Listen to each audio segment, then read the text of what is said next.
Magpapatuloy po ang mga pag-ulan sa maghapon sa buong bansa dahil sa masamang panahon. Kabilang sa binabantayan ng Pag-asa ang low pressure area sa loob ng Philippine Area of Responsibility. Muling namataan ang LPA sa layong 165 kilometers west-northwest ng Coron, Palawan. Nakapaloob ito sa Intertropical Convergence Zone o ITZZ.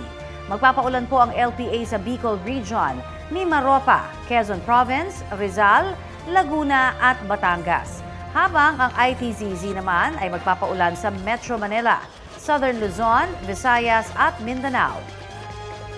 Easterlies naman ang magdadala ng ulan ngayong araw sa ilan pang bahagi ng Luzon. Base sa rainfall forecast ng Metro Weather, asahan ng ulan sa malaking bahagi ng bansa sa mga susunod na oras.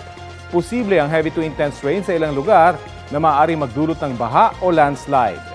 Binabantayan din ng Pag-asa ang isang tropical depression na nasa labas pa po ng Philippine Area of Responsibility. Huli itong namataan 2,540 kilometers silangan ng extreme northern Luzon. Taglay nito ang lakas ng hangin na aabot sa 55 kilometers per hour. Sa ngayon, mababa ang tsansa ng nasabing bagyo na pumasok sa PAR. Wala rin itong epekto sa lagay ng ating panahon.